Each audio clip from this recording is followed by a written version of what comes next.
Que grandes bendiciones de nuestro Padre Celestial puedan caer sobre ti en este día.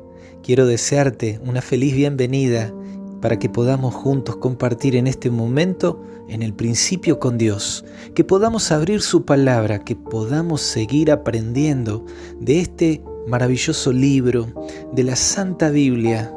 Y en especial manera seguimos en este recorrido por el libro de Génesis. Específicamente estamos reflexionando acerca del patriarca Abraham y que en algún sentido sus vivencias de fe, de victorias con el Señor también puedan ser las nuestras. Y hablando de bendiciones y de victorias, analizamos en el capítulo 14 de Génesis, por un lado, la triste historia de Lot, aquel que tomó decisiones sin tener en cuenta cuáles eran los propósitos de Dios, quien habiendo tenido la oportunidad de elegir el lugar donde iba a morar junto con su familia, decidió establecerse cerca de las ciudades hasta llegar al punto de habitar en Sodoma, entendiendo de que para él era un lugar propicio para crecer, para prosperar, para hacer sus negocios. Pero esos lugares, esas ciudades, eran centros de vicios. Sodoma, Gomorra, las ciudades vecinas, centros de pecado, de maldad, de corrupción. Claramente esos lugares estaban en contra del Dios del cielo, en contra de los principios del Creador. Y esos deseos de supremacía llevaron a que esos pequeños reinos entraran en conflictos, en enfrentamientos. Se mencionan allí 4 reyes que se prepararon, se dispusieron para hacer guerra a 5 de esos reyes, los cuales, prevaleciendo los primeros, tomaron cautivos a los que habitaban en la ciudad de Sodoma, entre ellos Lot y su familia. Se quedaron implicados en conflictos que ellos no hubieran querido participar, pero esas son las consecuencias de las malas decisiones, resultado de estar en el lugar que no se debería. Pero allí aparece Abraham con la disposición a ser un siervo de Dios, a estar dispuesto a ayudar, a comprometerse de tal manera, a correr peligro su vida para poder rescatar, en este caso, a sus parientes y a mucha gente prisionera. Y Abraham, como un líder de Dios, trajo victoria y liberación para los cautivos.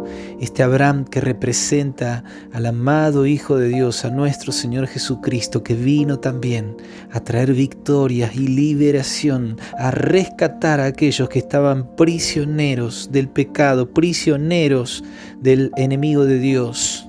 Y allí en el capítulo 14, versículos 17 en adelante, se menciona que volviendo de esa victoria, volviendo de derrotar a aquellos reyes, versículo 18, Melquisedec, rey de Salem y sacerdote del Dios Altísimo, sacó pan y vino y le bendijo diciendo: bendito sea Abraham del Dios Altísimo, creador de los cielos y de la tierra.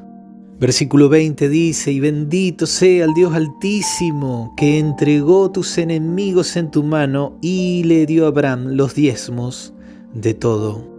Allí en el versículo 18 aparece un personaje llamado Melquisedec, que se dice que era rey, pero también era sacerdote. Era rey de Salem, o su término en hebreo que es Shalem, del cual deriva la palabra Shalom, que significa paz, pacífico.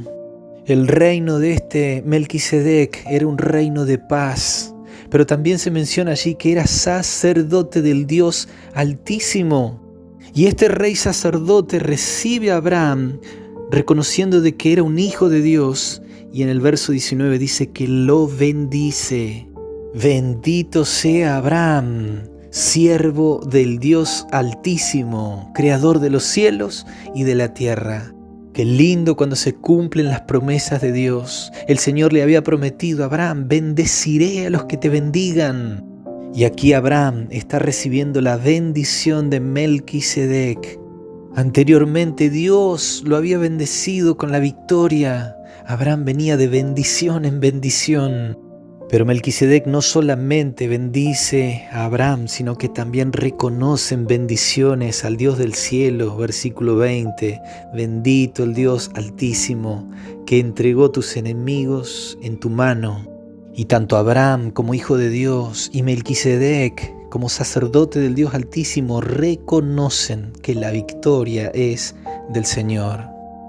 Ahora, al final del versículo 20 hay una actitud, una acción de Abraham que no podemos pasar por alto. Dice que Abraham, a Melquisedec, a este representante como sacerdote del Dios Altísimo, le dio los diezmos de todo. Y mi querido amigo y amiga, yo no quiero hablarte del diezmo como una práctica eclesiástica, como una obligación hacia una institución.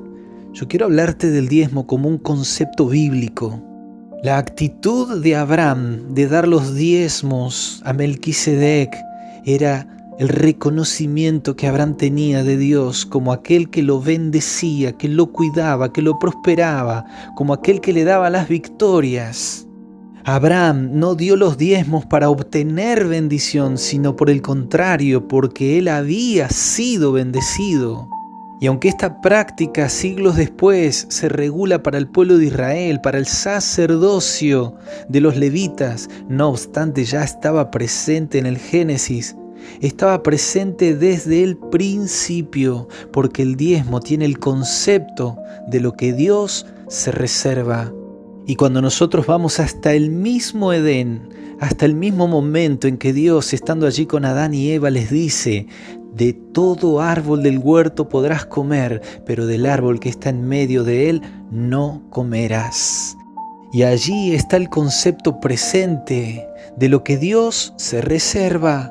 Dios le da al hombre todo. Era de Dios, Él es el creador, pero se lo da al hombre. Puedes disponer de todo ello, pero menos de ese árbol. Dios siempre se reserva algo para probar la fidelidad del hombre. El diezmo tiene ese concepto que todas nuestras bendiciones provienen del Señor.